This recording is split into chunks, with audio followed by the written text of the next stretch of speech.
A vinda para o Rio foi bruxa.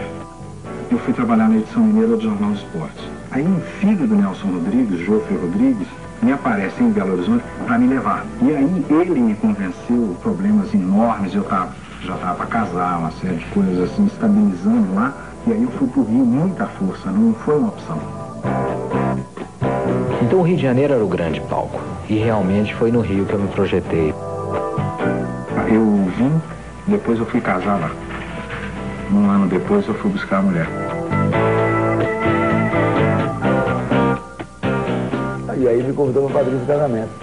Aí eu sou padrinho de casamento de Enfio, fui para Belo Horizonte, todo chique, elegante, vi a Vilma, que estava lindíssima na festa.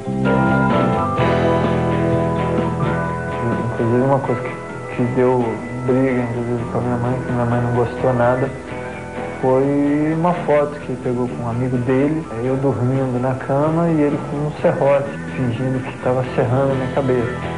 E eu não queria fazer esporte em cima de jogadores e do clube. Eu queria fazer em cima da torcida. Então tinha que pegar a personalidade da torcida.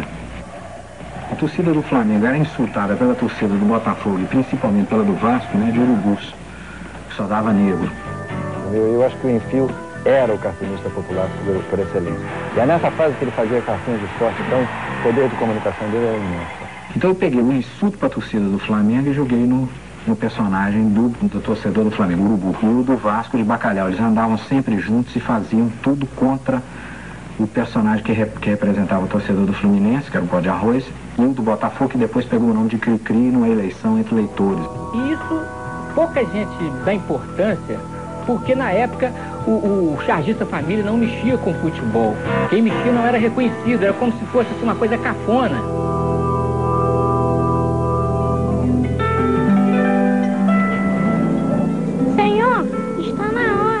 Podem me vestir.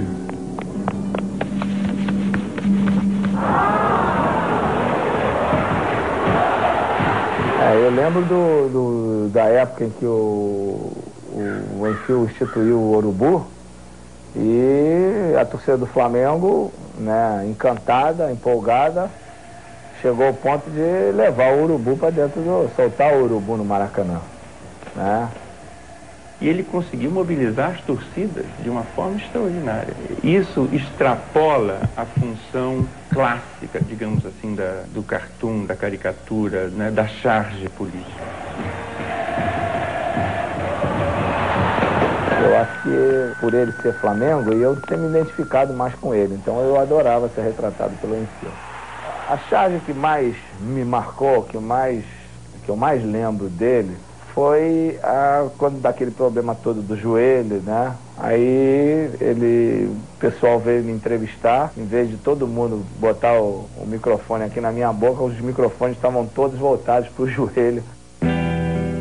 O Orelhão é um personagem que chamava Orelhão porque ele tinha um capacete na cabeça, que parecia um orelhão. Ele era baixinho e tinha um companheiro malandro, um criolão, que andava com roupa branca, com aquela roupa malemolente, né, com sapatos de 2 cores e tal, aquele malandro do morro. Daquele menino esquálido, você sabia desenhar com tracinho, tem olho enorme, você vê que tá vivo, é um ser vivo, não é um bonequinho de quadrinho, ele existe. Ele tá deitado, coberto, a Candelária, né, e o menino acordando, falando assim, Papai Noel?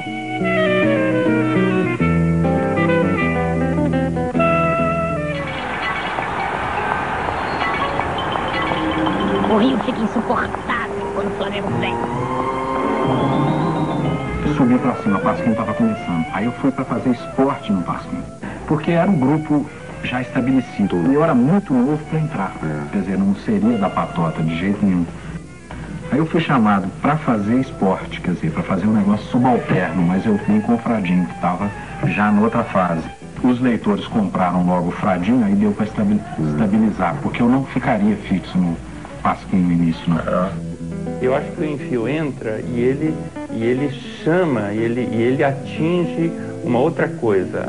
Ele bate na questão fundamental da injustiça, ele cria personagens que chamam para um outro Brasil, que não é o Brasil de Ipanema. Mas já era muito marcante, né? Uma coisa absolutamente diferente de tudo que se fazia. E era uma das coisas mais legais do Pasquim, era um dos motivos pra gente ia atrás do Pasquim toda semana. Ele era um Fradinho baixinho mesmo. O Fradinho fazia muito mais parte da minha rotina, até porque eu morria de medo do Fradinho baixinho na minha infância. Aquela cisão entre os dois Fradinhos, aquilo é ele. Você vê toda a evolução dele ali.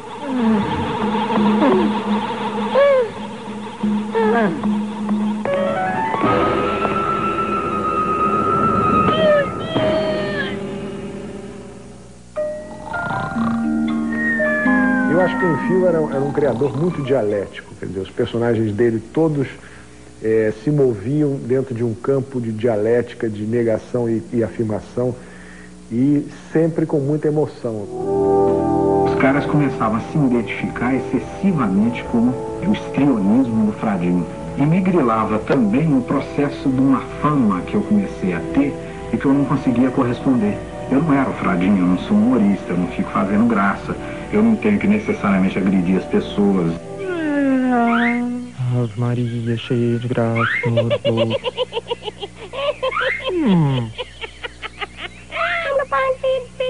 Ele fazia coisas que deixavam as pessoas assustadas. Meu Deus, o que eu estou vendo? O que será de mim depois de ter visto isso?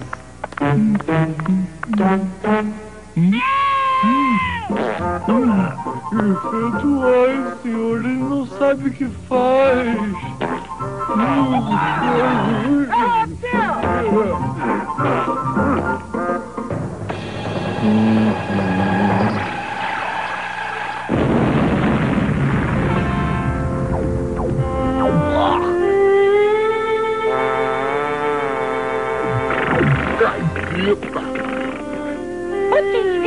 Que bundão, meu! E aí deu um susto no leitor. Resolvi matar o Fradinho, que foi atropelado, né? Que era uma espécie assim, olha, o personagem é meu e tem uma personalidade própria que é minha, tem um ser superior que o criou e ele manda nele e tem certas coisas aí por trás, não é seus desse jeito que vocês estão querendo. E aí houve protesto, né? Esse negócio, e ele voltou, mas já voltou com mais respeito, o pessoal começou a respeitar mais.